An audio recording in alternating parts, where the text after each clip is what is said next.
Is it considered a quote-unquote nitpick when all the points I've made turn into big problems that actually affect the whole story and immersion in a game? I don't know, I just thought it'd sound smart. Maybe I shouldn't point out all the small things that bother me. But are they? Maybe I'm the only one with the problem. But am I? Okay, I won't complain about the story unless I really see a problem with it, okay? Also, I'd like to add this. I've mentioned this on the previous video, but I'd like to expand more on this. The reason why the ghosts scare the students. The thing in my head is that if the students show true fear, it eases the pain that the ghosts have. Since the game claimed that they experience the pain of the momentary death, yeah, it sounds stupid. If the students fake the fear, then the ghosts will still be tormented with their pain of the moment of their death.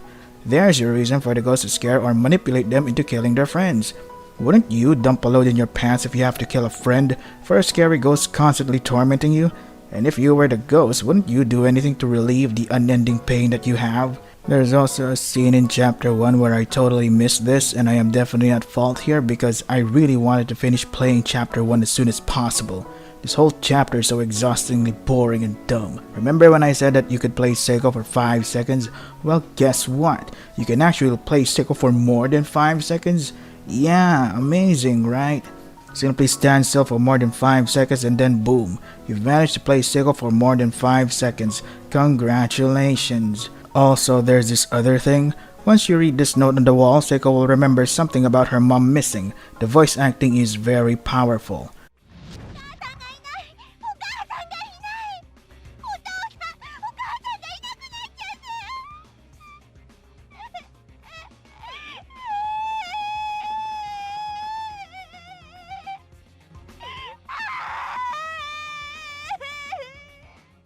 There's also a line here that says, "When I'm by myself, I think of the stupidest things." That's a good line. So Seiko can only be brave or is able to put on a brave face if she's not alone.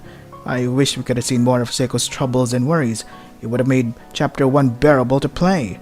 We then go back down and suddenly earthquake. Oh no. At this point, earthquakes are as common as breathing. I try to go in the infirmary but it's blocked. Whatever happened to "I'm going to kill you"? Well, that went nowhere. Hasn't this ghost ever heard of closing the goddamn door? We go up to see, oh no, the floors collapse. Yeah. So there's no other way to go than to follow the voice. Now, this bothers me a lot. First, when we see Naomi and Seiko split up, we see Naomi go up and Seiko go down. Where Naomi is, the places are main building 3rd floor East Hall and the boy and girls lavatories. Makes sense, right? Sure. But when we use Seiko, the places that we can go to are main building 1st floor East Hall, classroom 5A, custodian's closet, classroom 4A which is locked, and the basement. So when Seiko follows the voice, how the hell did she end up in main building 3rd floor East Hall in the girls' lavatory? What is this architecture? Screw hall, screw stairs, we got teleportation, baby. The price? Your life.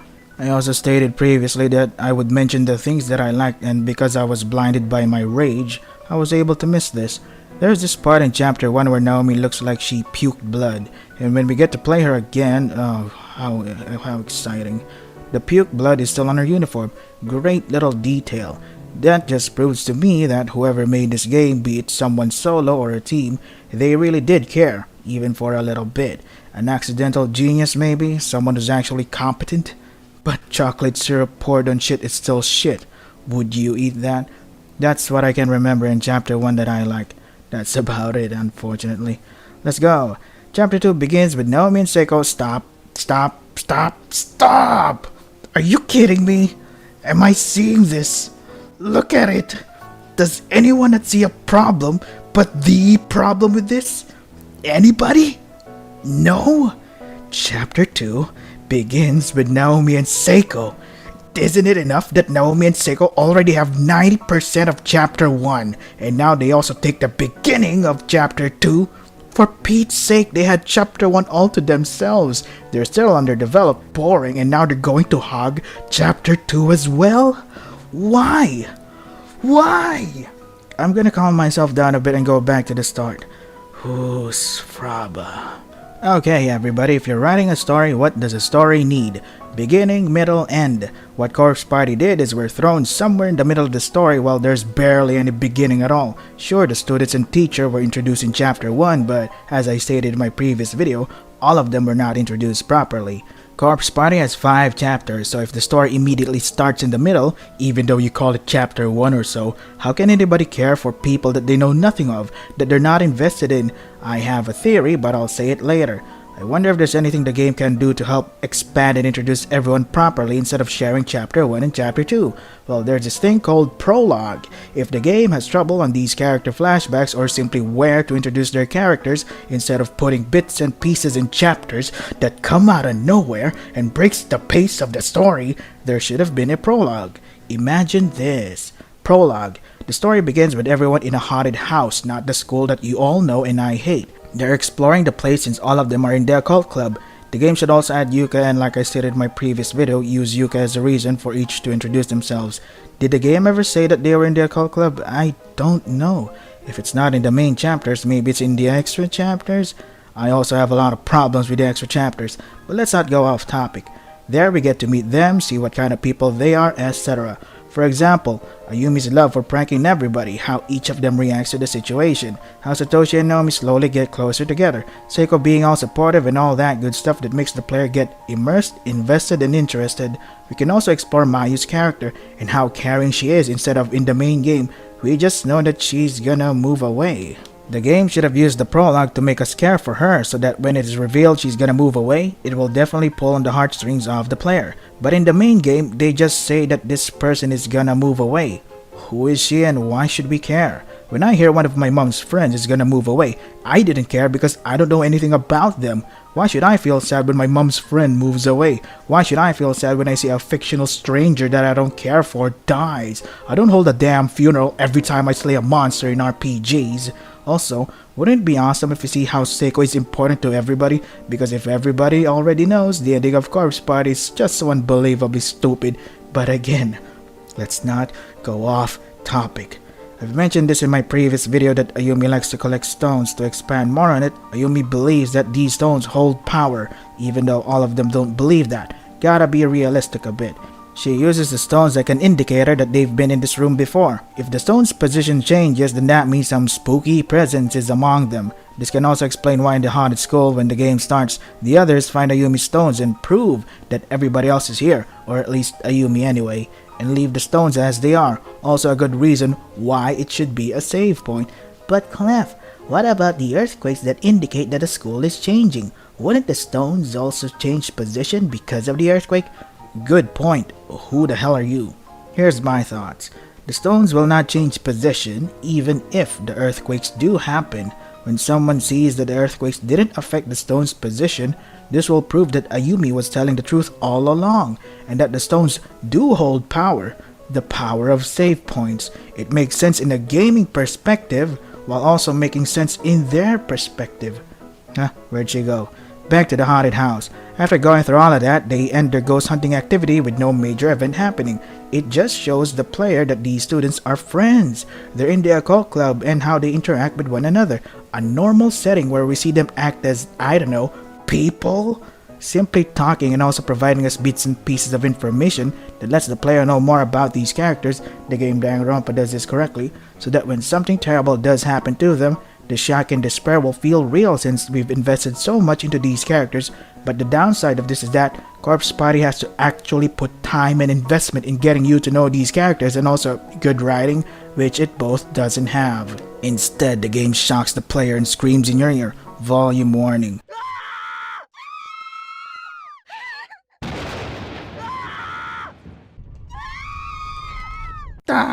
Sorry about that. That's just my normal reaction from playing 5 seconds of this game.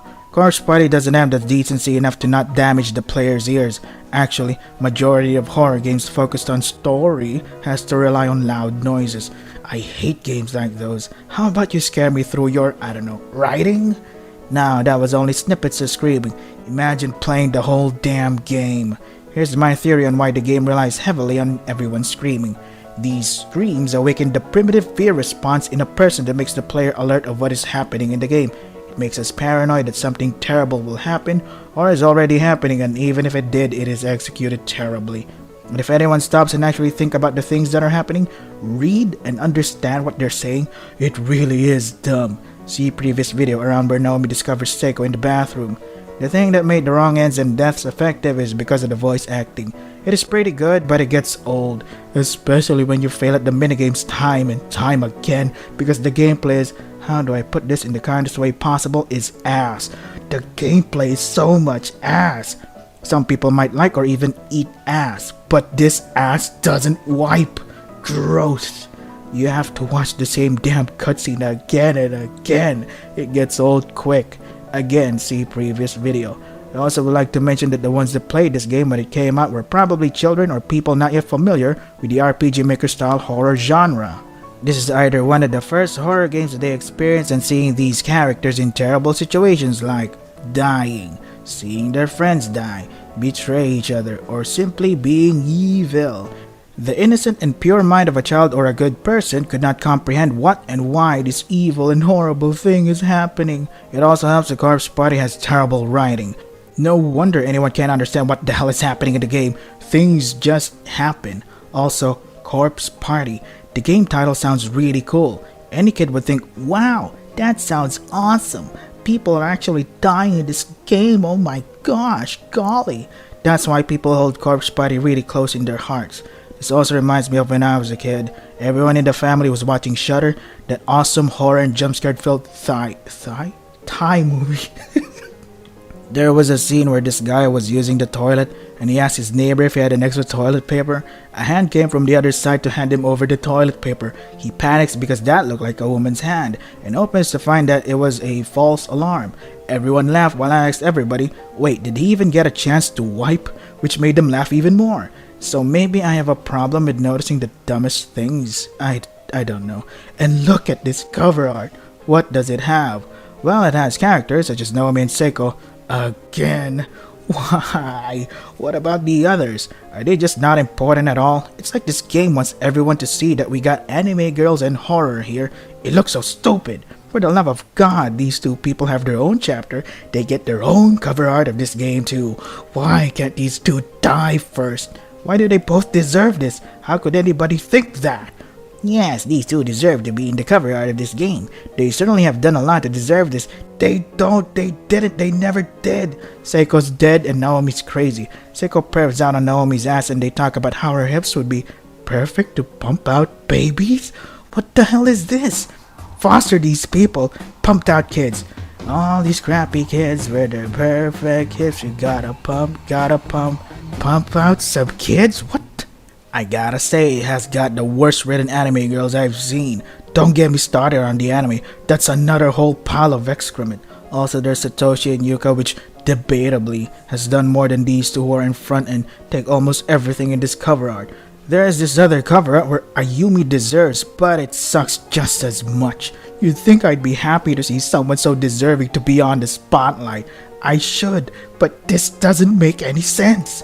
Why is she here alone? I don't know. I thought Kishinuma also helped Ayumi in overcoming things, so it's weird to me that this cover art indicates that this is all on Ayumi. There's also the stupid zombie where Ayumi barely interacts with. Why is the other cover art both Naomi and Seiko, but this cover art Ayumi's all alone? Kishinuma, even though he's a bland blonde and has also done some things that made Ayumi's character arc super fun to watch. It's stupid, but super fun to watch. And yet, she's alone in this with the stupid zombie. Do I have to remind the game itself that the zombie has much more to do with Kishinuma and less with Ayumi? You'll see what I mean when we get there. You know, I really would have preferred if this game had an English dub, so that you can hear the stupid dialogue for yourselves instead of me reading it. Wait, what? What's going on? Is that Seiko? Seiko! Seiko! Huh? Mayumi, what's up? What's going on? Oh my god! Where have you been all my life? Everybody support this project right now. The link is in the description. Some may think I'm just reading, nitpicking stuff and taking it out of context. I don't. I'm reading what the game is presenting and explaining why this dialogue is unbelievably dumb. That's what I do. I find it fun. I even try to make a solution for the problems that I present. Don't tell me I'm just hating on this game. I'm not just hating. I love this game. I just hate what the game is pretending to be. A good fucking story. I've heard multiple times that people say that this story is good. It is not. Nope, nope, nope. It's not even in the vicinity of mediocre. Storytelling is the closest thing that anyone will get into experiencing real magic. Yeah, magic isn't real, but hear me out. It can make you get lost in the world that they're telling, make you fall in love with the characters, and even let you feel like part of their world, even though it's just a bunch of words on a paper, or in this case, a bunch of text on a screen.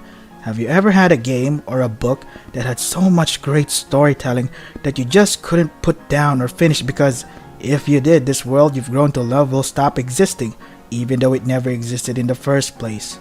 Bad writing will immediately make you question everything. Why is this happening? If that's the case, why didn't they just do this? Why didn't they just do that? I thought this was already established to do this thing, but now it's not doing that thing. I thought this character was injured, but why are they running around like they aren't? This character was supposed to be important to everyone, then why are they barely in the story? They're grieving over her death, but why should I care since she was said to be important but didn't really show how and why she is important? She didn't do anything to earn her importance. Good writing answers all of that with no problem and still be interesting as hell. Bonus points if good writing is able to answer all of those problems with only a few words. See Pretty. I love that short visual novel. I adore its writing so much. It's not the best, but compared to this game, Pretty is a masterpiece. It also has Vampire Girl, so yeah, case closed. All other arguments are immediately invalidated. Damn, I haven't even started on chapter 2 yet. This game sucks. We begin chapter 2 with Naomi and Seiko along with the knowledge that God has forsaken us. It turns out to be a flashback, back to where everything was normal. The two compare whose butt is cuter. What? This is a perfectly normal conversation to have of two healthy, intelligent students in a perfectly normal world. What? You don't talk about how great it is to pump out babies when the time comes? You guys are weird. These students are moving too fast. Back when I was in high school, holding hands was the greatest thing ever. It made you become God among men. I remember when I tell my classmates I held hands with my crush even though it's a complete lie. They say, "What? You really held hands?" I'd simply say, "Yeah." Everyone would go, "Yeah." But in this world, let's evaluate your hips to see how much you're gonna pump out. The game presents us this beautiful and meaningful conversation that the two have in order for us to somehow care, even though I've already lost hope since chapter 1. After that flashback, we cut back to present day. Naomi screams again like we didn't already know from chapter 1. So I think the game is showing us a recap, but does it really need it? Getting through chapter 1 is so tedious and repetitive. Hell, all chapters are tedious and repetitive that you won't need a recap since everything will be ingrained in your mind from mindlessly repeating a chapter over and over. By the way, I forgot to include this in the previous video, and it's absolutely important. When you go to the options and choose ending list, you will see how many endings there are for each chapter. If you choose the right ending, then you get to unlock the next chapter. How delightful. Good luck playing this game without any walkthroughs or fast forward button, so all the more reason for the recap for chapter 1 to be incredibly useless. Look at how many possible dumb shits I have to go through. Whenever I finish making these videos, I always feel cathartic satisfaction. However, I have to suffer by playing this game again before I can get that hit once more. Anyway, Naomi screams and can we get a move on already? So slow. We now play as teacher. She hears Naomi's voice and amazingly doesn't ignore the scream, unlike our two previous heroes from chapter 1. What an improvement! She goes into the classroom to meet up with Kishinuma, or as I like to call him, Bland Blonde, and Ayumi, who's annoying as ever. Some may remember how much I hype up Ayumi as being my favorite character, but I'll hold back a bit to focus on the story and game design. Ayumi's time will come, don't worry. For some reason, they're not surprised to see each other. You know, if I were suddenly teleported to a haunted school and discovered someone else there, I'd be like, "Holy shit, you're here? Thank God!" But teacher and the others interact like they've been together this whole time. At least act surprised that you've discovered each other in this haunted place. Another amazing moment. Ayumi also acknowledges that she heard the scream. Also, she's hyperventilating. Gotta love this one, but let's save it for later. However, teacher says that it probably wasn't a real voice. I'm sure it just sounded like one. Maybe it was the building settling. Does this sound like a building settling to you?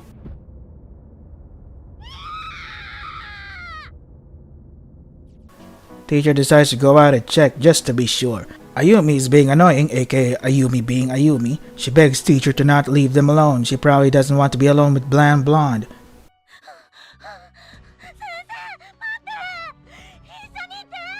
Did you hear that? It's amazing how her voice is so magical and annoying to listen to. It awakens this rage that makes me want to just say, shut the fuck up. After that annoyance, shut up. Teacher goes outside and says some astonishingly dumb dialogue. I can't shake this dizziness or this nausea. Wouldn't shaking yourself make it dizzier? It's like trying to put out fire with fire. But when I think about the possibility of something horrible happening to my dear students, I can feel a newfound energy welling up from within me. Wow. If you read it again slowly, it looks like she gets elated or overjoyed and energized at the thought of something horrible happening to her dear students. Is this really what the translation says? What about the original? What did it say in the Japanese original text? Is this foreshadowing that the teacher is actually a psychopath and gets off with seeing her students suffer? That actually sounds really interesting. Sounds like my previous teachers and bosses, aka normal world problems. By the way, I'm not the one moving. The game is moving teacher by itself. I just push the interact button. I feel like if nothing else, I could at least play the part of the level-headed adult. But you are the adult. What do you mean play the part of? This isn't theater, god damn it. Valor, thy name is education. Huh? I don't see how education has anything to do with trying to rescue everybody and get out of here alive, but whatever. You finally get to control teacher. Teacher is face forward, meaning the game wants us to go forward, obviously. Every game does that in order to give the player a hint on where to go first. I decided to go forward to this place to get a key for classroom 3A. There's also a barricade that says, no teachers allowed on the 3rd floor, which makes no sense. Everyone was transported to a haunted place. We want to look for everyone and get out of here alive. Who would respect and give a fucking shit for a sign? Go over it for God's sake. Since they're in a different dimension, the rules and laws of our school's world, or simply our present world, does not apply. What? If the door for the way out in this place had a sign that says do not open because this is the exit, would you not open that? Who gives a shit about a sign? I think it would make more sense if a ghost appeared and stopped teacher from going up for story reasons. We go back down, go into classroom 2A, we read a note that has information on the disappearances of children in the past, and teacher says, I heard something about this once before. Naomi and Seiko also have heard of this. Like I said in my previous video, keep that in mind. The door opens and instead of fearing for our life, we graciously accept the generous ghost opening of the door. Huh. We go out, then go to classroom 3A. We are stopped by a ghost who, if anybody remembers, if you die here, you will experience the pain of the moment you die for all eternity. Does this ghost sound anything like he's in pain or dying? Yeah, 先生。一人でどうしたの？教室で3人で震えてるのはやめたのかい？ Oh wow, I can totally feel his pain. Ow, much hurt. The ghost explains that it's impossible to search for her students clearly and politely, and even gives her a warning, which I believe this ghost guy deserves best ghost of the century for being such a good sport, and teacher says, how about no? Oh, for fuck's sake, did Zmara not hear a single thing? Teacher could go back to the others to regroup and make a new plan, but nope. The ghost again being patient like a parent with their child, he says that it's impossible because there's no way to tell if that scream she heard came from the past or future. I don't know, the game just writes whatever bullshit it feels like it, all for plot convenience. Teacher defies all the information that was given to her and demands that the ghost step aside, even though he doesn't have legs. Teacher is such an insensitive prick. The guy is dead already. Give him a break, or in this case, a funeral. I don't know about you all, but I'm on the side of the ghost guy. He was very polite and delivered very easy to understand information. The ghost unjustly disappears and we now control her for a bit, then is stopped by the same ghost, but this time is red or orange, whatever. Because it indicates that they're dangerous or they're angry, but in actuality, it depends on the terrible writing because, skipping ahead a bit, we see a red spirit and does absolutely nothing. It's just there, hating on her sister, not doing any harm to us. We see angry ghost guy get angry at teacher after all the hubbub from before. Angry ghost guy is rightfully angry at teacher and creates an earthquake. I'm rooting for you, angry ghost guy. You can see how terrible writing can make you root for the unintended side, right? And this ghost alone can make an earthquake? Jesus Christ. If all the ghosts combine their power, they can destroy the school and finally have their souls released or something, but whatever. The shelf falls on teacher's legs and the angry ghost guy suddenly goes on a tangent that school teachers are untrustworthy? Where the fuck did that come from? if we met this ghost guy from before, instead of being the charming and very informative ghost that we've grown to care and love for a remarkable 10 seconds, why didn't the dialogue give hints that this ghost guy has a hidden grudge for school teachers? Why didn't the ghost guy's dialogue start with something smug and condescending? Oh, you're a school teacher. What are you doing here? If you're looking for your students, just give up. Then it says the same information about teacher being unable to meet with the others because of bad writing, story reasons. At least it would make sense on why angry ghost guy is suddenly furious since teacher ignored his warning. But no, this writing is absolute garbage of all garbage writing. Great writing. More garbage writing than angry ghost guy says, "Any last words, bitch? I'll tell them to your students as I end their miserable lives," which implies that any ghost can just magically transport to where people are instead of working together and finding a way out of here. Angry ghost guy is just gonna tell them that he killed teacher and then kill them too? Oh wow. That is the stupidest thing I've ever heard and very counterproductive. So you're telling me that this ghost guy can be a beacon of communication for everyone trapped here? Oh my god, there are so many things that the ghost and people could have done to get out of here if they simply worked together. Teacher begs to spare the students. The game gives us two choices, spare the students or spare teacher, which doesn't matter because the results are the same. Ah yes, the illusion of choice. Teacher already said that she wants the ghost to spare her students, even before the game gave us those two useless choices. So I don't see the point of the game giving us conflicting choices now. Don't believe me? If we choose spare students, she says, "Don't you harm a hair on their heads, you hear me?" Then the angry ghost guy says, "You are one stubborn little bitch." If we spare teacher, she says, "Of course I want you to spare my life, but if I can die in their place, then I'll do it gladly." The angry ghost guy says, "You are one stubborn little bitch." Amazing difference we got here, truly. Masterclass. Mwah. Great writing. Teacher says, "It feels like someone's pushing this cabinet down on top of me." Ooh, kinky. With superhuman force. Uh-oh, safe word. What was the safe word? So not only can a ghost make earthquakes, sense their presence, teleport to where people are, but they can also manipulate or move objects. Wow. And these ghosts are trapped here because of what and why again? Then teacher loses consciousness, I think, or she's dead, I don't know. I think I should be sad at this instead of being confused, but god damn it, I'm raging and confused at all the dumb writing that I have to go through in order to get that cathartic feeling once again. I'm more interested in Angry Ghost Guy than our heroes here. Great writing. Next up, Bland Blonde and Ayumi feel the earthquake that was done by Angry Ghost Guy from before. I think, probably. Gotta give credit though, even though they're in the middle of an earthquake, they scream for like a second and stop.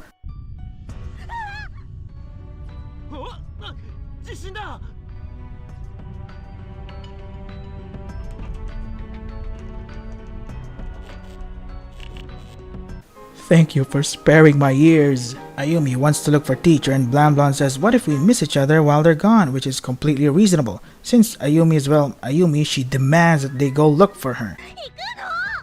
Okay, shut up, fucking hell. Bland Blonde suggests we leave her a note, which is genius, and asks if Ayumi has anything to write with.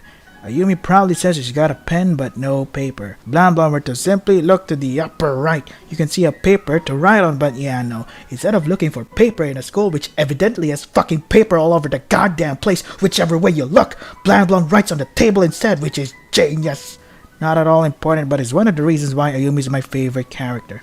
Remember, they are in haunted school, a place where anyone can die easily. Bland Blonde asks how is the message he wrote on the table, and Ayumi says, "Blunt and kinda sloppy." This bitch. He asks how is the message. Who cares if it's sloppy as long as the message is delivered? This bitch. Even though she was crying and whining all the time, now has the audacity to criticize someone's handwriting or how one delivers the message. I don't hear you making suggestions. Ayumi's voice acting is amazing. It's incredibly whiny and annoying that I just want to smash my head with a brick. Bland Blonde and Ayumi fuse and we can now control Bland Blonde. Immediately I'm pissed that the character we're controlling isn't Ayumi, the best character ever, as evidenced with my first point about her. Whoever made the decision that we control Bland Blonde instead of Ayumi, well, that's blunt and kinda sloppy. We look around the classroom, keep in mind that there's a door nailed shut here. We go out and if we go down and enter this door, we can see that there's something shiny there, but oh no, the floor is all messed up. Well, maybe there's something we can use for later in order to get that shiny thing. Spoiler, nope, fuck you. We get out of there, go up and enter classroom 2A. Read this note about, again, children disappearing, etc. You know, being told that children disappear time and time again makes me care less for them. Thank you, Corpse Party, for making me scoff at children disappearing. You did this. Although one good thing this long and annoying note has is that it mentions that the bodies were found here in the school, and the male instructor from the school was found with them, alive but near catatonic, holding a pair of bloodied scissors, and the children's tongues are severed and removed. Spooky, horrific, yada yada. We try to open the door, but nothing. Ayumi complains that it's cold, and Blan Blan suggests to use her candles that she has with her. I am going to try really hard to stop myself from complaining about how stupid the candle is, like what I did in my previous video. I noticed that only Ayumi gets cold in this game. Everyone else has apparently the just right temperature in every room they're in. Either the others are all special and or don't give a shit, or Ayumi is just a spoiled bitch that complains a lot and wants everything to go her way. She takes out her candles, don't know where she got those from. Blan Blan says something stupid. They give off some heat, right? Does this universe have a candle that gives off something other than heat? What other temperature could a burning candle possibly give off? Ayumi says, this candle of mine is really kinda warm. Wow, Dumb and Dumber, folks, perfectly made for each other. And look at her portrait. She's proud that she said something so absolutely dumb and obvious. The door opens, probably annoyed by their questionably intelligent conversation, or them just being them. We're now in control. We get out of there, move forward to look for teacher, only to find, oh no, the floor is broken. Also, the door disappeared. Sure, whatever you're saying, game. By the way, this wall here, they missed an opportunity to carve someone's face here so that when the player is confused on why the door disappeared, they will see a scary face looking at you that can give the player a little scare without the need for loud noises. I actually thought that this part here looked like the face and thought that this is genius that the game did that, but nope, missed opportunity right here. I'm putting in things that could have made the game good, but the reality is this game sucks, and I'm just intentionally blinding myself with positivity. Now that I think about it, positivity can also deceive oneself, huh? Just like the people still defending Sonic 06. Oh, now I already have my hands full with Corpse Party and Danganronpa fans. We go back and see that the barricade is no longer there. When we played teacher from before, the barricade said no teachers allowed. But now that we're students, it's destroyed. Clever. I wonder what would have happened if both teacher and the students were together. Would the sign be a living paradox and then destroy everything in the universe? See, that's why I think a ghost stopping teacher from moving up makes more sense than the barricade. We go up, see a note that says, if you acquire any name tags from the corpses in the school, please bring them to me. I'll add them to my collection. Custodian? What the hell? Let's see. A school custodian cleans the buildings, equipment, and furnishings of a school. As a school's custodian, your responsibilities include ensuring the common areas, offices, and classrooms are clean.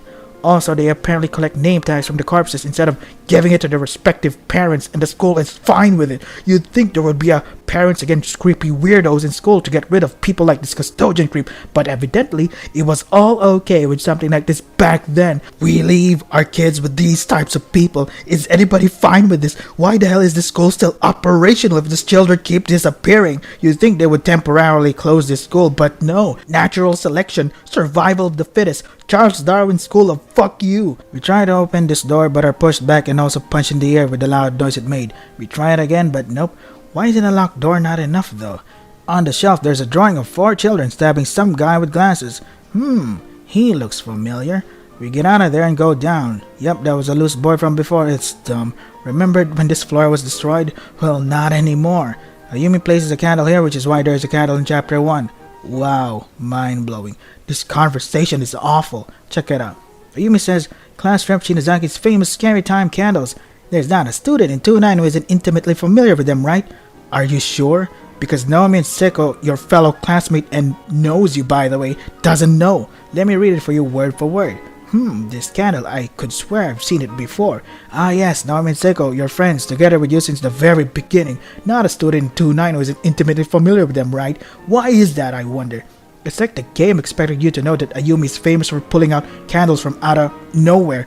And the one thing that comes to mind, how the hell would I know that? Is this game intended for students in 2-9 only? Do I have to enroll in Kisaragi Academy in order for me to know that this is a thing that Ayumi does? Or maybe the game could have mentioned this in the prologue. I don't know. This is awful, terrible writing, and what's worse is that there's more. Blan Blan says, you kidding? There's not a student in our school who hasn't seen them at least once. People call you the horror rep of Kisaragi for a reason. I know that the game is trying to share what they used to do before this whole Sachiko curse thing happened. It's just that there is no beginning. They never establish anything and stuff just comes out of nowhere. How would you feel if in a movie about two people beating each other up, the bad guy suddenly has a magical wand that vaporizes our hero? That's a problem because it's just a movie about two people beating each other up. There was no hint, no backstory that bad guy had been working on this magical wand from the beginning, nor where it came from or even their motivations. Why are they fighting? Where even are they? Why did bad guy wait until the last minute to reveal his magic wand? It's fucking stupid.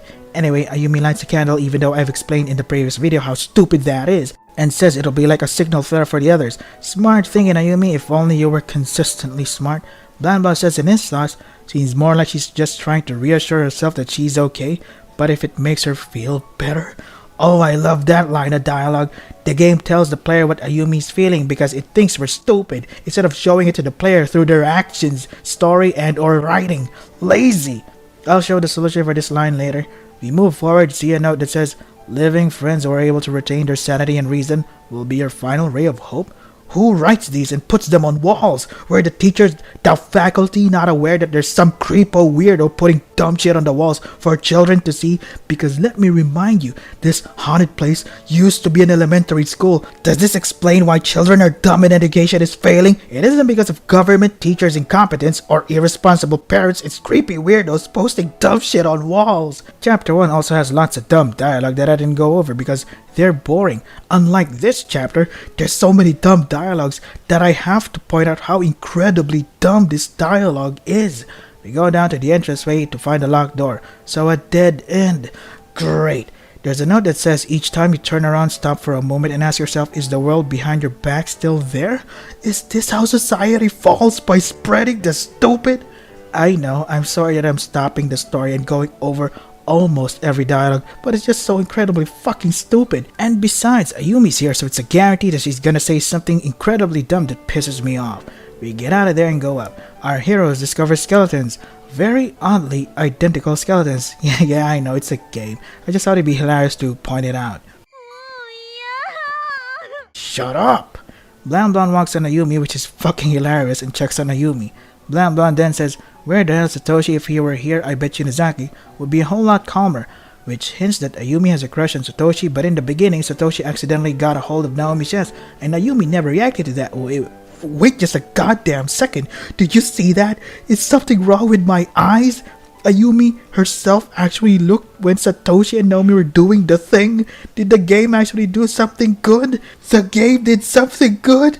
The game did something good! I guess there is hope for this game after all. Well, actually, no, there isn't. We inspect one skeleton, then the light dims because I don't know, fuck you, I guess. We get a name tag. Oh, by the way, the player can collect name tags, which I don't see the point of discussing because it's stupid and nothing important at all is there.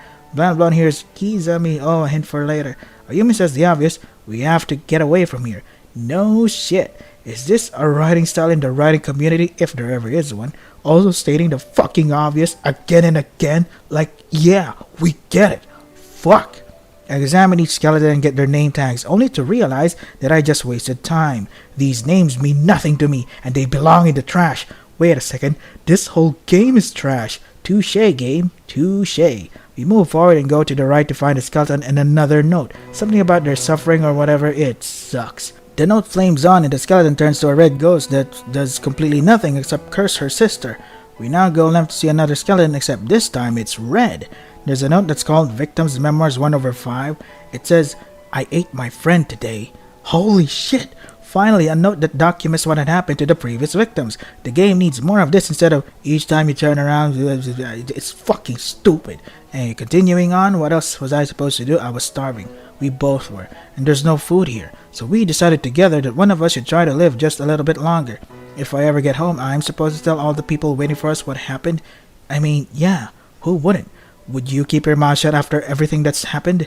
And it's not like you can keep your mouth shut forever, since the cops will need you to explain why the others have gone missing too, right? We left it all up to a game of paper, scissors, rock.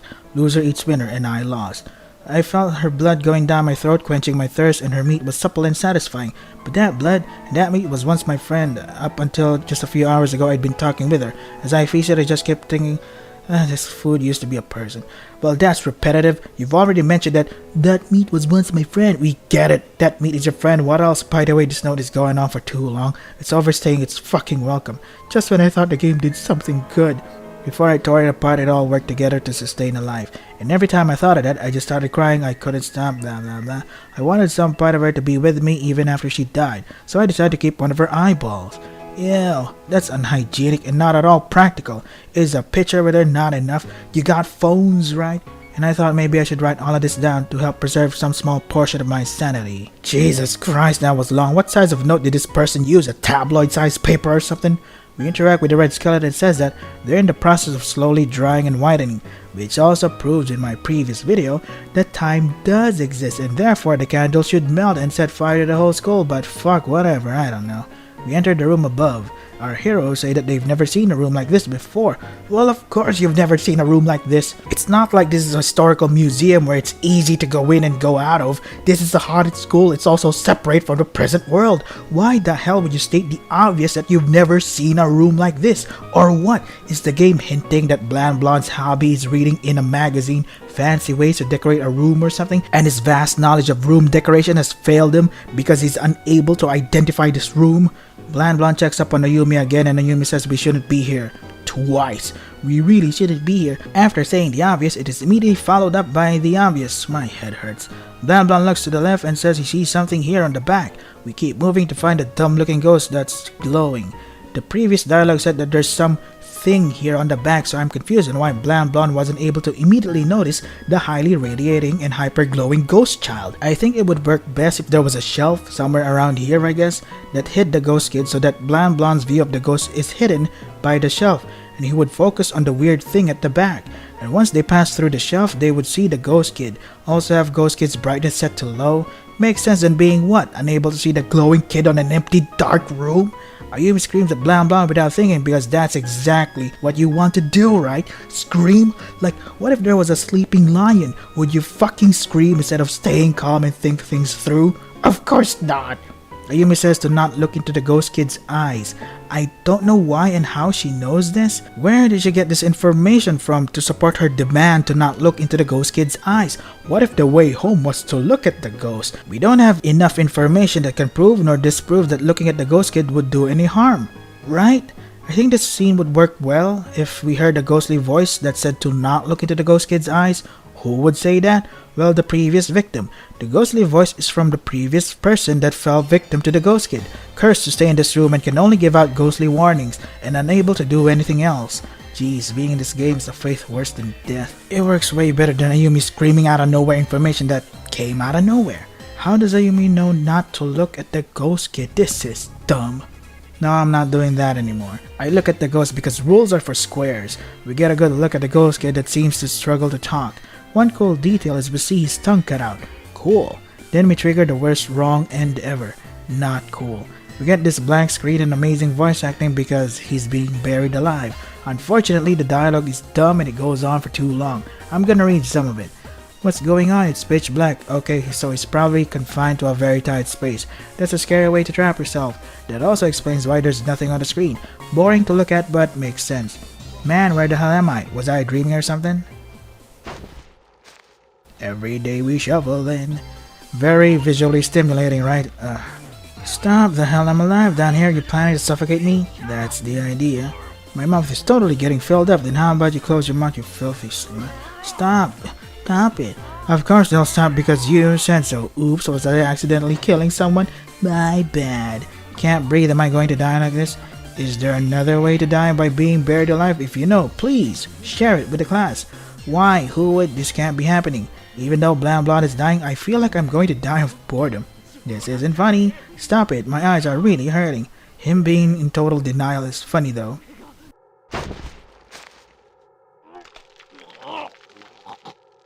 Sounds like he accidentally swallowed a pube.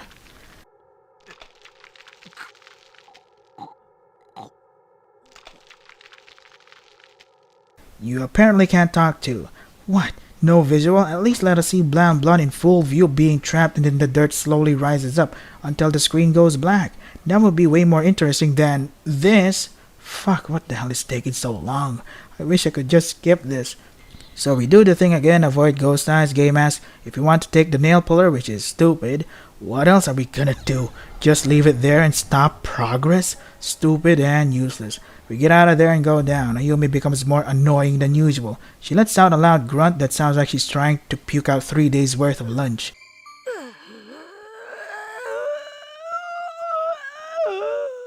She shoves Blan Blan away and walks off. Blan Blan is dumb and dumbfounded. Since we got the nail puller, the nail door is in classroom 1A. Now, I'm going to compare this in chapter 1 at the infirmary, and why this nail puller thing in chapter 2 is pretty fucking bad. In chapter 1, we're confined at the infirmary and are given the chance to interact and read about the interactable things here, in this confined place. We can't get out and it's up to us to figure out how to get out of here.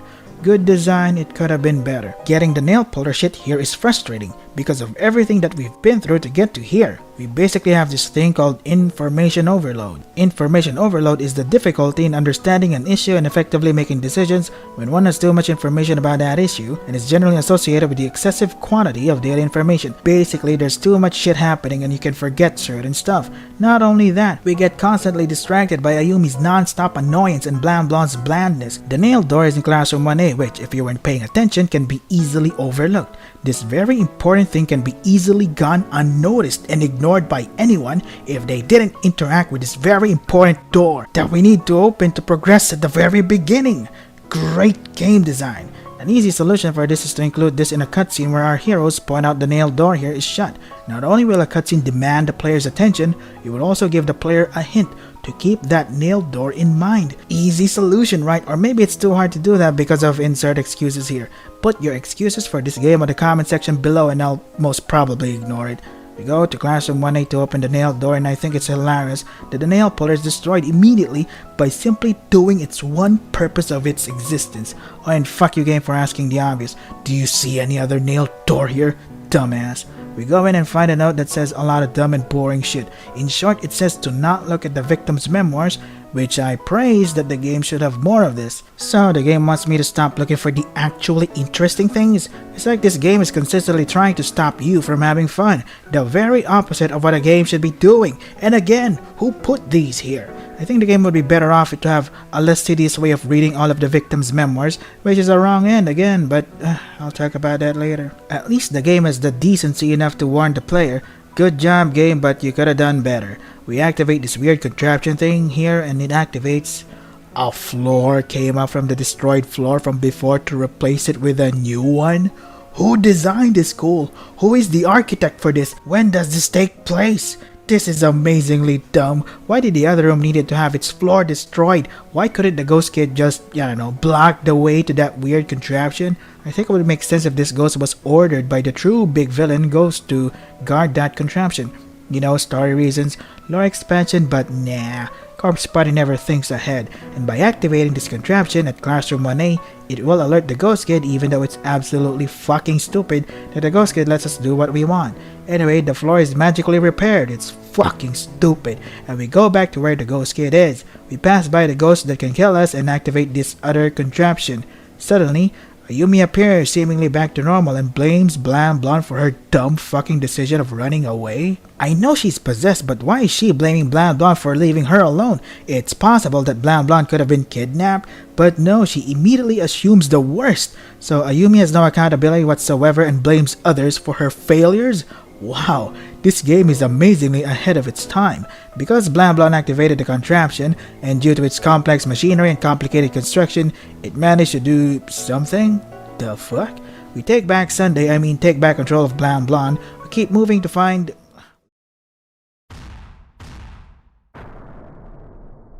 loud fucking noises out of nowhere.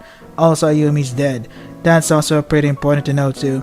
The contraption's activation somehow sliced her because that's a great design for a school to have with children and teachers running around. What? We see here that Ayumi's upper body's on the left and facing forward, while her lower body's on the right. Blan Blan screams in disbelief. Suddenly, we see a scene with Ghost Kid and the contraption magically activating by itself. Yeah, I don't know. Magic or some shit, fuck this game. We now see an image of Blan Blan looking at Ayumi. Everything about this image is fucking wrong. First, we see Blan Blan looking away from Ayumi's body. Why is he looking at her now in the image? Then Ayumi's upper body is facing forward while in the image, she has her back turned. This game doesn't know how directions work. This is the second time that has happened now. Blan Blan says, why it couldn't have been me instead? Well, wish granted, you dickhead. That was a wrong end. Well, at least this one had visuals. Great wrong end here. Load the game, go down to the entranceway to see Ayumi standing like she's got punished by a kindergarten teacher. Ayumi Shinozaki, you've been acting like a bitch. Stand and face on the wall. We approach her and she goes all possessed. I think the previous souls are possessing Ayumi and are talking through her. But when are they talking through Ayumi? Are these voices from the past, present, or future? I don't know. I would discuss the dialogue here, but I'm going to too much spoiler territory, so let's just say Ayumi gives us hints on who the real bad guys are. Wait, did I spoil stuff in chapter 1 already? I don't know. I don't care. We talk to her and she looks fine and dandy. Ayumi doesn't remember shouting or acting like a massive pain in the ass. In this part, remember, the power stone that we couldn't get in classroom 1A, well, if you didn't get the power stone, this will happen. Fuck! Fuck! Fuck! This is evil. There's no way you can avoid the ghost because the holes stop you from progressing. Whenever you think you outmaneuvered the ghost, a hole appears before you and you're stuck then fucked. Every time you die, you gotta sit through this boring wrong end. Why can't I just skip this? Oh look, it's giving me a high five. It's congratulating me for dying. Congratulations, you fucked up. The game where we're supposed to, I don't know, not die is ecstatic that we died? I hate this a lot. Why does this game have to remind me of another good game that I'd rather be playing? It's called Blood. It's a first-person shooter where you shoot everything that moves, whether it be living or dead. This game is mindless fun while Corpse Party is mind-numbing. Good, bad, I'm the guy with a gun. Awesome. What the hell am I supposed to do now? It's not like there's a way out of here in the entranceway. I have the nail puller, therefore the obvious way to go now is to classroom 1A. Well, guess what? Once you get out, go back to the entranceway for a cutscene. A cutscene that says the obvious. Once that's done, oh look, the ghost will thankfully give you room, unlike before. Like, what the hell kind of game design is that? How the hell was I supposed to know to go back to the entranceway? This place is a dead end. It's been established that there's nothing here, so obviously the only other way is to go to the one place where we can use the nail puller that we got, but we can't because we just really needed to see this cutscene that's so important. Now if you're lucky that you've got the power stone from the beginning playing as teacher, by going down and giving the power stone to Blan Blan, Jesus Christ, why does it have to be this way? This is what happens. You can go back to the entranceway to save the power stone for later and let the same cutscene play like before, or let the ghost immediately rush into you for the power stone to break, which protected Blan Blan from death. Looks like this HP bar in the game is useless. Why even have that? Blan Blan hears teacher's voice that says, "Did I save you?" Does this imply the teacher's dead? Hooray! Now we can move away from Ghost Kid and continue on to classroom 1A and activate that contraption. We go down and Ghost Kid is now freely chasing us, which sucks. Good thing they're dumb. Outmaneuver the ghost and activate the other contraption that a new floor rises from before. The ghost kid in this room is now gone, so it wants to kill us even though it had plenty of chances to kill, but whatever. I know that I need to provide better solutions from the problems that I encounter in this game, but sometimes I really have no idea. I got nothing. How about this? I think instead of floors that rise up from above is so fucking stupid. It would work best if there were ghosts blocking the way and doesn't allow us to pass. Instead of contraptions, we get something important for each ghost, an important memento or something. When we present to them their important items, they feel some brief relief, gain our trust and disappears. That doesn't mean they can rest in peace now in heaven or whatever. It's just that they moved out of the way so that we could continue on in our journey. Is that a good enough solution that some complex out-of-nowhere machinery that will never be present in any school? What about the wrong end where Ayumi gets sliced up? Easy. If we annoy the ghost enough, it kills us like what the contraption did to Ayumi. But didn't you say the ghost couldn't kill the students? Yes, I did. I should rephrase that. The ghost should not kill the students, but they have the power to kill them. There is a huge difference between cannot kill and should not kill. If the ghosts kill the students quickly, then their pain will continue on. Like I also stated before, the ghosts need to scare the students to show true fear, which will then make the ghosts feel relief for a short while. Once we're in control, there's the ghost kid here. So ghost kids can teleport. I don't know why it didn't bother to teleport next to us for an easy kill, but whatever. Maybe it was just really fast in walking all the way here. But the walking speed is just about the same, that's why I think it teleported. Ah, whatever. Avoid the ghost, go down, and son of a bitch, avoid another ghost. Go right, there's a note that indicates that the victim's memoirs are supposed to be read in order. Thanks, game. Continue right, then go down. We're now in main building, 2nd floor, East Hall. Continue upward for a cutscene. It's just Ayumi leaving a save point here. Continue upward to 3rd floor. We go in the boys' room and Ayumi stands there. We talk to her and she says, "Feels weird being in the boys' room." Who cares? Isn't it a much bigger deal that we're in a hot school than thinking, this is the boys' room, I'm a girl and I shouldn't be here? We interact with this mirror to see the school image of Blam Blam and Ayumi. She looks weird but reverts back to being cute, and Blam Blam goes in full denial of what he saw. You know, you should be aware of the signs of possible danger, but whatever. We interact with the urinal and Blam Blam says, "It's like someone's watching." Could it be the person that is directly beside you that is making you feel that way? I don't know, it's just a guess on my end. We open this cubicle for the same cheap jump scare in chapter 1. What? Recycling cheap jump scares now? We now go to the girls' bathroom. Ayumi goes on ahead of us. We go to her to find out a dark stain that looks like a person. Ayumi says someone died here. She screams, the cubicle door opens, and we see the skull image that was purposely drawn to be like this. Every pixel of this drawn image is intentional. Da-na-na-na. We hear Naomi scream. Wow, I totally missed hearing that. And here I thought Naomi screaming was annoying. Here's Ayumi coming to establish dominance in this choir of despair. She runs out of the room and we run after her. Before we talk to Ayumi, I go back to the girls' room to check out this dark stain and cubicle. Blam Blam says that this stall is pitch black inside, as opposed to the other stalls here that are also pitch black, but nah, this is different. It's darker? Would have been better if there was some slight dark aura radiating from the stall just to see the immediate difference and importance from the other stalls. I also like Ayumi recreating what Naomi did in chapter 1.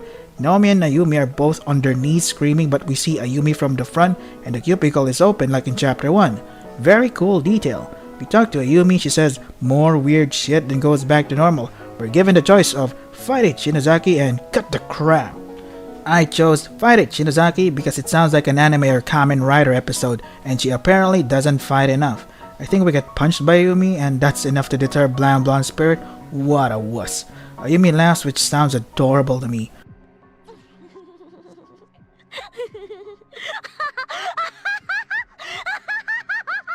Her voice acting is too cute for me to be horrified. A red spirit appears. We try to talk to Ayumi, but she again lets out an adorable laugh. We talk to the red spirit. It says, "That poor girl, she's lost her mind and she'll never get it back. Possession is a frightful thing, to have your thoughts pushed deep down into the pit of your soul, and someone else has taken their place. So poor Ayumi is possessed. How sad." We decide to get away from her.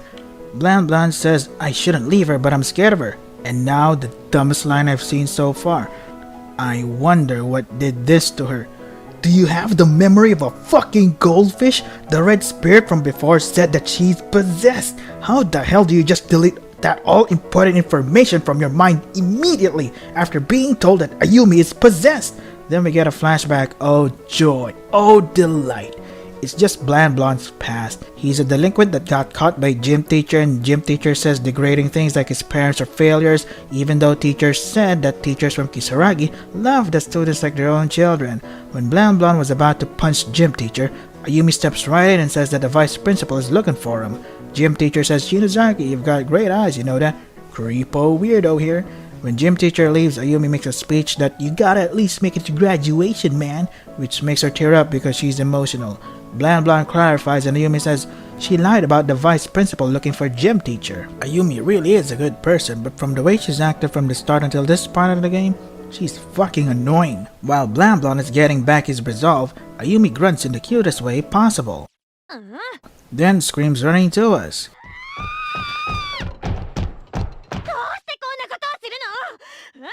She pushes Blam Blam off the stairs, which is hysterical.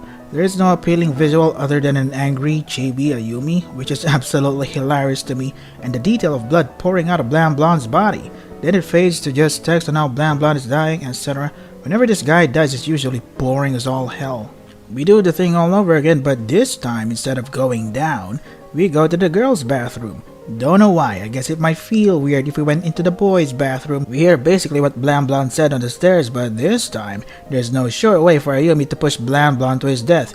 Boo! Ayumi charges at us, making earthquakes. Wow, so getting possessed also gives her the power to make mini earthquakes? If they combine their powers, it's like Digimon tamers. Blam Blam hugs Ayumi, and after a long, awkward moment of this scene overstaying its welcome, he says, "There's no reason for you to stay like this." "Yes, there is. She's possessed and you're an idiot." Ayumi whispers, "So warm." God damn, did this game hire George Lucas to write for awkward scenes? Hey, tell them you slaughtered them like animals and you hate them.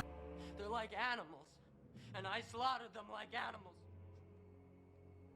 I hate them. Ayumi somehow comes back to her senses and physically assaults Blan Blan. I love seeing his ass get beat. Blan Blan tells Ayumi what she's been doing while possessed. Ayumi voided her bowels? She shits herself? I don't see Blan Blan reacting to that sight nor complaining about the smell. This is getting gross. Let's just move on already. Our heroes decide to go back to Classroom 1A because their efforts so far have been futile. While we're going down, we see a ghost kid enter the infirmary. We enter the infirmary to find that one girl. Oh no, it's someone important to us. Yeah, that person. It's on the tip of my tongue. I know I've said her name already. Somehow this girl can literally understand what laughter means.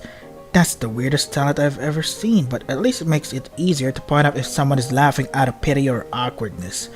Our heroes yell at girl to get away. Girl explains that these ghost kids aren't bad and hands us a newspaper that proves their innocence. The newspaper talks about the gruesome details about how they died, etc. Snore! There are 4 ghost kids, these 2 in front of us and the other 2 that were chasing us from before. Which part of them are innocent? Because I do remember dying multiple times to these supposedly innocent kids. Because girl is more of an idiot than Blam Blam, she wants to stay with them, as opposed to her classmates, which she's probably known way more than these ghost kids that she just met like what, 2 hours ago? Of course you trust ghost kids than the ones that are currently alive and have more experience in dealing with these ghost kids. Are you a fucking moron?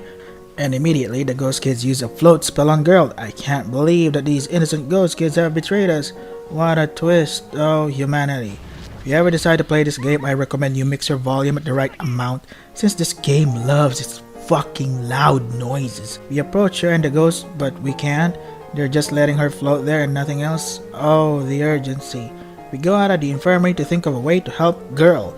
Ayumi again complains that she's cold. There's your warmth right there, or what? Do you need to upgrade it to a fireplace? We can't have it all, Ayumi. Our heroes are panicking because they want to help but they don't know what to do, but they have to do something, but they don't know what to do, but they have to do something. Then they go completely off topic and talk about Ayumi's bleeding nose and how Blam Blam is blunt about being blunt. Hello? Did you forget about your friend being held hostage by the ghost kids next door? Hello? Then comes the cutest character, Glasses Girl. I also love the sound of her voice, although she does talk slowly, which is kinda boring. あなた方はここに閉じ込められたばかりなのですね。 Blam Blam says that she's got eyes like a dead fish, because that's exactly what you say upon meeting a stranger for the first time. Imagine having to meet up with someone for the first time and you say, "Wow, you look like you've been bashed on the face with an ugly stick. The fuck is wrong with you?" So they have a conversation and she says, "Actually, I died here quite a while ago. She's here because she's in search of someone, etc." Ayumi remembers that this dead person with a body, face, and is dead, not at all like the other ghosts, sure, is actually a celebrity with the paranormal fans. While Ayumi's fangirling over her, our heroes apparently forget about girl who's just right next door being held hostage by the ghost kids. Excuse me, game, but what the fuck? This reminds me of when Naomi and Seiko completely ignored Yuka's cries for help.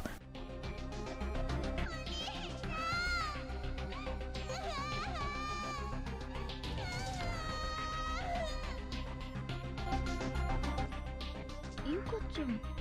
意味わかんない。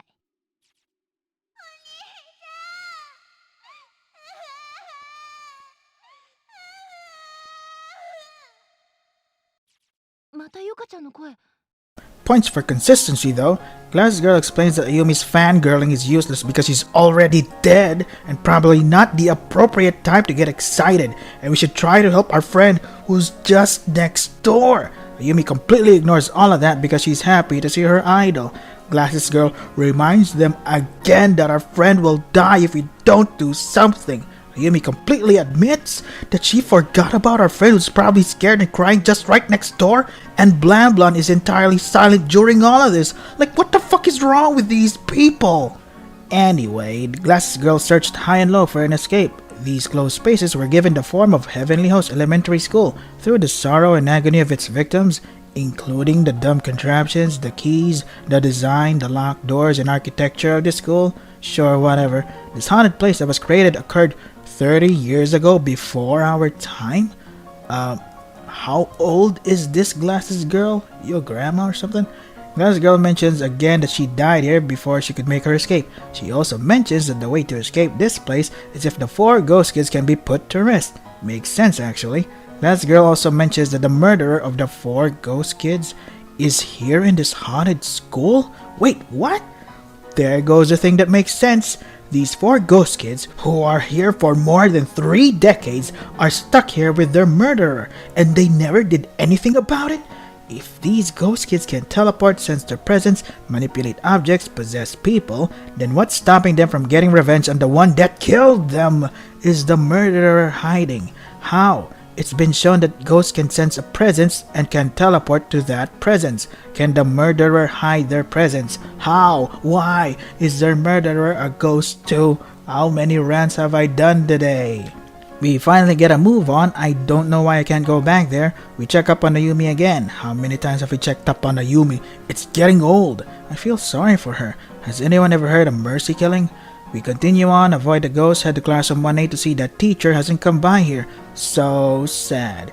We head up to the stairs to see a doll head because sure, why not? Of course there's a doll head there now because after that conversation of looking for a way to put the 4 kids' soul to rest, we now conveniently find something to help our friend, which also involves backtracking. By the way, did I say conveniently? If you weren't paying attention, you could miss that one tiny thing since it's not in the rooms. You'd think it would be in one of the locked rooms or a ghost playing with the doll head, then disappearing when we show up. A much better indicator there's something here instead of that easily missed thing that they did. Or how about when the ghosts enter the infirmary? Another great indicator that there's something there. They've already done that once, why couldn't they do it again? We take the doll head and somehow the doll's head's thoughts begin to echo in their heads and says to return my body. By the way, whose hands and arms are these? Don't they all wear long sleeves? Yeah, look! They all wear long sleeves! Whose are these? I don't know what to say, but I look for the body of the doll to find that it's on the first floor west hall upper right. I don't know how anyone is supposed to know that. No hint, no dialogue, but I don't care. I'm almost done. We combine the head and its body. Now we can clearly hear what the doll is saying. This is gonna suck to read. To have killed children so brutally, which is so fucking slow. I'm surprised anyone has the patience to play, let alone make a spoiler-free walkthrough of this. Shout out to the true hard workers of the gaming world. I remember getting stuck here for hours, not sure where to go or what to do. I was not in my right mind. I did not want them to die. I was scared too. I am so sorry, so very sorry. You sound like Yuna from Final Fantasy X. I'm so sorry. Combat is great, the story there sucks. I am actually a good person, I am so sorry, so very sorry. Blan Blan wonders if this belonged to the murderer. Ayumi says, doesn't it kinda piss you off like it's just playing around and saying what we wanna hear? I agree with Ayumi. It pisses me off that Ayumi is getting all emotional over a doll, an object that has no effect nor meaning on her as a person at all, nor does it affect her normal life in any way. It's like playing a shitty game that came out decades ago and then making a video about it while getting all emotional. What a loser. Wait a second. Ayumi says we don't need this thing. Yes we do, you idiot. We risked our lives looking for a way to put the ghost kids to rest and save everyone, including the trapped souls here, and you say we don't need this? Are you insane? What is wrong with you? Blan Blan says that this might count as repentance from the murderer or something. Ayumi then says with anger, I'll never forgive him no matter what he says. Who the fuck cares what you think? Do you think the murderer cares if you forgive him? This isn't about you, you self-centered bitch. This is about putting the ghost kids to rest and save everyone. I've lost count how many fuck-ups this game has. We go to second floor East Hall and to the infirmary. We're now finally nearing the end. So all this time of looking for hours for the doll head and body to find the ghost kids, doing nothing, and girl here is still floating. It's funny to think that after all this time, girl is just floating there awkwardly. Well, the ghost kids just wait for us to do something. Like, what did they do while we were out?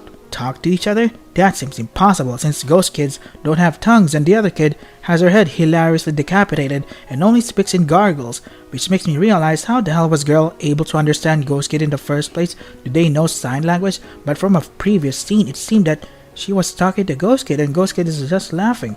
Can you still laugh with your tongue cut out? The ghost kids died here, right? So why aren't they in pain from the moment of their death? Do they have a moment of reprieve every once in a while? Nah, fuck it.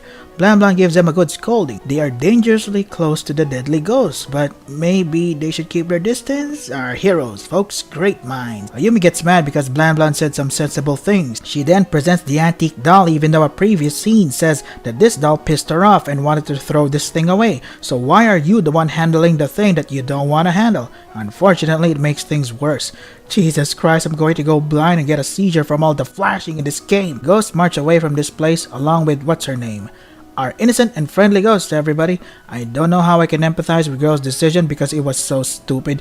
She chose to talk with the ghost, which is stupid. She chose to believe in the ghost kids, which is stupid. And she chose to stay with them, which is fucking stupid. So instead of wanting to save what's her face, she's getting what she deserves because of her stupid decisions that led to her death. Stupid. Ayumi lets out a hilarious yell. Was that a battle cry? Onward to war!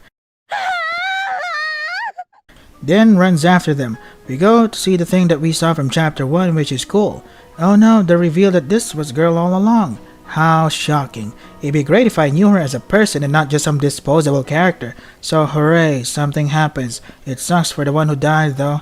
Since the ghost kids were able to get out of the infirmary, yes, ghosts can move around in this haunted place wherever they want. Which is why? Why couldn't they just have looked for and killed their murderer to end this misery?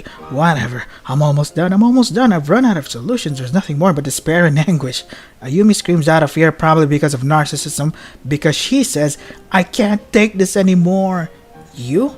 Do you really think you're the only one who's been suffering in this place? What about the others? What about the person who's in front of you? What about me, the player, having to experience your non-stop bullshitting? She runs up because, I don't know, while Blan Blan is starting to lose it, a zombie guy just appears out of nowhere? Unfortunately, I'm not kidding. Another case of this thing that comes out of nowhere.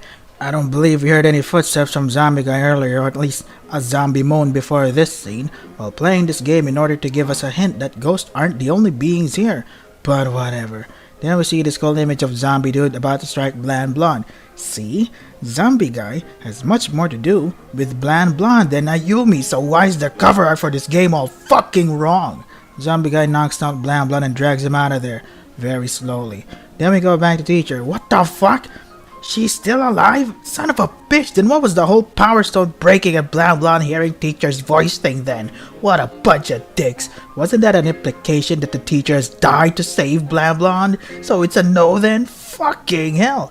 Teacher wakes up, ghost guy somehow has a change of heart because of her dumb speech about caring her students like children. Even though in Blan Blan's flashback, gym teacher isn't like that. It managed to convince ghost guy and cooperate with teacher. Ghost guy says that he sends 9 people here, so this ghost guy can actually provide the number while ghost guy from chapter 1 cannot. Gotta love the fucking consistency with this game. Teacher says her right arm is definitely broken, even though the most damaged parts should be on the legs because she was being crushed, but whatever, go off sis. She gets upset and will try to go back to classroom 1A. What? I can't hear you. Music is too loud, can you speak up? What the fuck are you talking about? The chapter finally ends. Oh, thank God, we've done all endings, right? We've done... Oh no, one more? Fuck that noise. No, not me.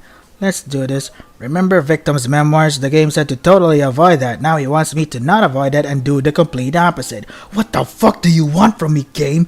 You said that I shouldn't do this, which I did, and now in order to get another ending, I have to do what you don't want me to do? This is fucking insane. At least make it easier and less, I don't know, tedious.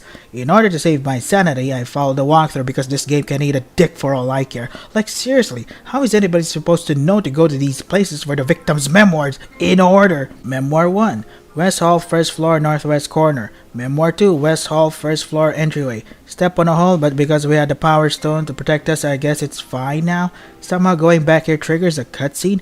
I don't know what I did in order to trigger this cutscene, but whatever. How would anybody even think to go back to the entryway when it was already established to have nothing but a dead end? At least give us a hint. In order for the victim's memoirs to be less tedious, they should have a conversation about where to look first, then give a suggestion, such as the first memoir. They suggest, how about going to the West Hall first floor? Then when the player enters this place, another cutscene would say, there might be something here, let's search around a bit, okay? At least while trying to avoid the ghost kids, we have a reason to actually look for something here. Then when we actually find the first victim's memoirs and read it, then they'll say, where do you suggest we go next? I think we should retrace our steps. Even though the game is saying to backtrack, at least it's giving us a legit reason to backtrack. When we enter the entryway, the same cutscene will play, there might be something here, etc. Of course, I still acknowledge that there is a note that says to not read the victim's memoirs. They should have a brief conversation about that this note may be lying, or the victim's memoirs might have a clue in getting everyone home. All in all, the player is given information and is left to the player's decision on whether we should or should not read the last note. Isn't that way better than getting lost and wandering around for something in a very tedious place? Anyway, the door here suddenly glows. Don't know why. Are there cars driving by, trucks, alien invasion, the Repo Men? We interact with the door saying that we will never open the door. Blan tries to open the door, then Ayumi yells at him to stop it because he's so annoying.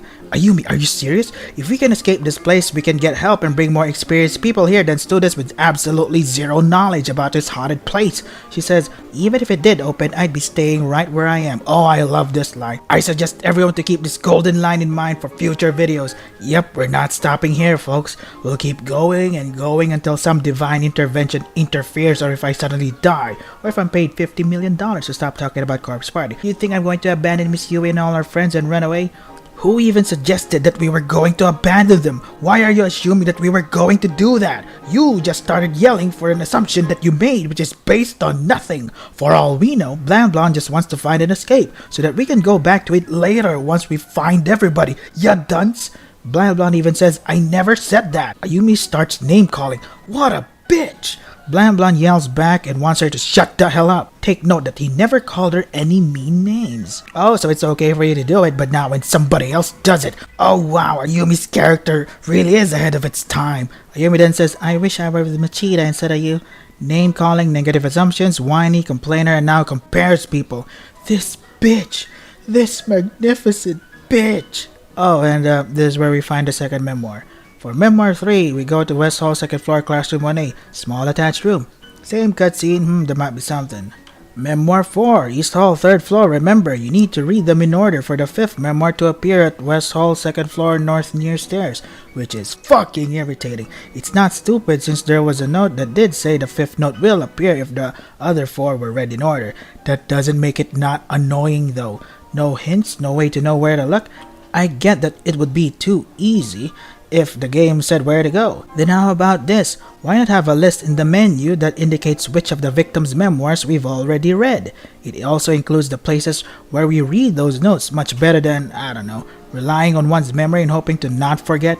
I'm sorry, but did I really need to bring a pen and paper when I'm playing a game? I'm not playing a dungeon crawler for fuck's sake. This is one of the reasons why I couldn't finish Phantasy Star for the Sega Genesis when I was a kid and jump right into Phantasy Star 2.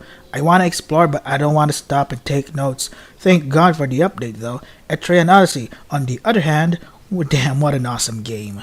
By the way, nothing happens if you choose the don't read option. We read the fifth note that says, if you are reading this, allow me to forewarn you.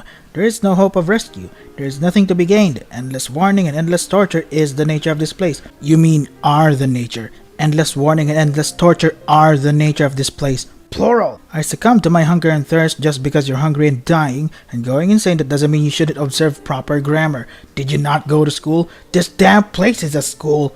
Began nibbling on that corpse again. There is no flavor, no sensation, just meat and fluid to sate my empty belly. I promised I would not desecrate your body anymore, but I broke that promise. Please forgive me.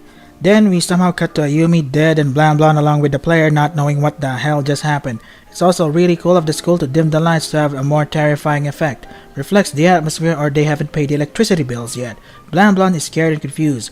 Why is there blood in his mouth? Then we see an image of Ayumi. Cool. A dead Ayumi. Not cool. Also, we get an image of Ayumi dead but bland blonde. Nope. Does this game enjoy seeing Ayumi suffer the most? Although I do admit, I enjoy it too. Bland blonde has no idea what just happened and this goes on for a bit. He sees a note that is actually titled as Shinozaki's Testament? Because that's exactly what you'd write in your dying moments, right? Whatever happened to words, then dash, and finally name, but whatever. What the fuck do I know, right? I'm not the one in this haunted place, so there's no way I could ever understand. Bland Blonde reads this, which goes on and on. Skip. It's revealed that it was Bland Blonde that was eating Ayumi all along. What a twist? Okay, this twist could have been really cool, but the thing that bothers me is that the memoirs indicated that people decided that one was willing to die in order for the other to live, so I don't see the parallels with Bland Blonde and Ayumi. Wouldn't it be cooler if they both recreated with what happened in the victim's memoirs?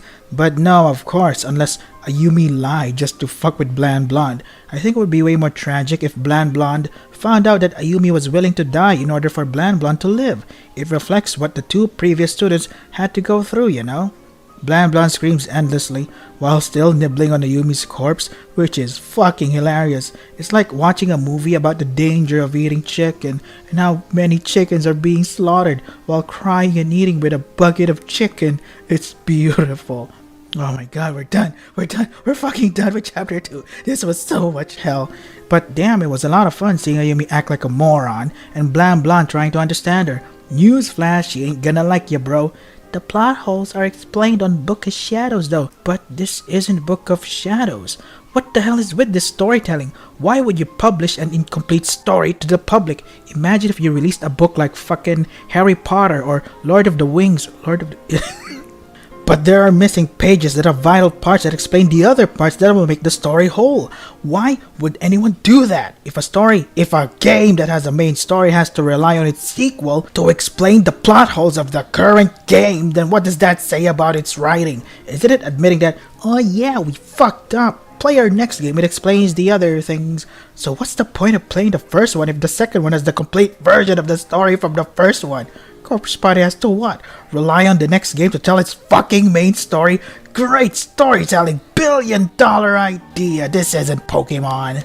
By the way, Book of Shadows looks like it sucks hard, although I'm not gonna lie, I am excited to play it once I'm done with this. Also, what the hell, game? So you're telling me that a power stone can protect someone from death, but when it's the ghost from the infirmary, oh, it's okay. It gives you several chances to get up and escape. Why is the ghost damage output inconsistent, especially when you know the identity of the ghost in the infirmary? Hey game, the ghost from the infirmary is a pretty big deal, you know? Why not let the power stone break after the HP of our heroes are almost down to 0? Is that too much to ask? I've been complaining about how this game always tells its story, which is lazy and stupid and doesn't show it to the player. If there are people who are curious on how to show, don't tell, well, there's an amazing video called How to Show, Not Tell, the complete writing guide by Diane Callahan, Quotidian writer. Huh? There's someone with the last name of Quotidian writer? Learn something new every day. Anyway, this video explains more in amazing detail about the Show, Don't Tell writing guide. Here are some of my examples that I learned from that video. This is from the game word for word. Ayumi lights a candle and says, "They'll be like signal flares for Machida and the others. Let them know that you and me and Miss Shishido are all here with them, safe and sound." Bland Blonde says in his thoughts, "Seems more like she's trying to reassure herself that she's okay, but if it makes her feel better." That statement is telling the player what Ayumi is feeling, which is boring and lazy writing. If the game went with, Ayumi lights the candle and says, "They'll be like signal flares for Machida and the others. Let them know that you and me and Miss Shishido are all here with them, safe and sound."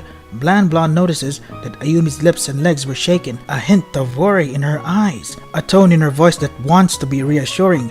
Bland Blonde can't help but force a smile at Ayumi.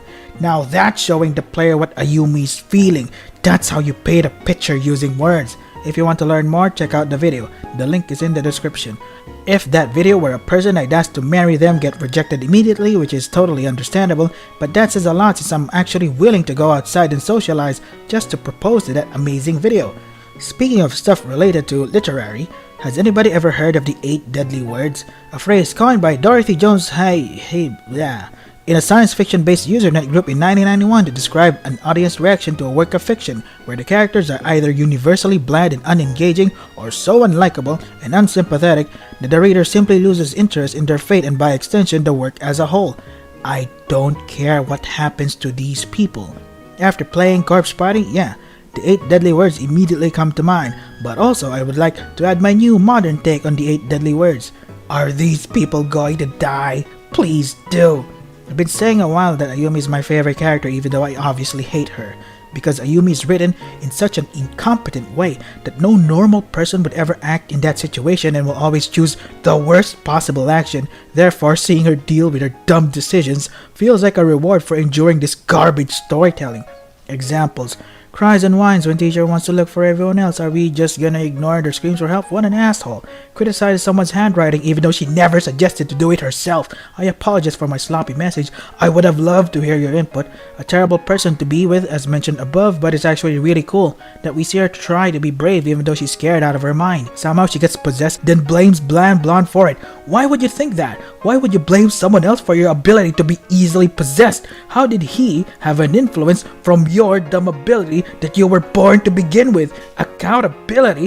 What's that? Goes into the boys' room, feels awkward even though it's important to stay together even though this place is haunted. Master survivalist makes baseless assumptions and name calls people but then cowers in fear when someone finally talks back. She is so badly written that I look forward to see her do more dumb shit. Bland Blonde is there to make her character more interesting and super fun. And yeah, Bland Blonde is bland. He's trying to stay calm in this haunted place while Ayumi has the freedom to act like a dumb idiot.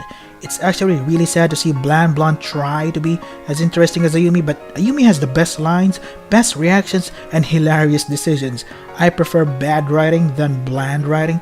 With bad writing, you can laugh at how this writing was created, how it manages to catch me off guard every time.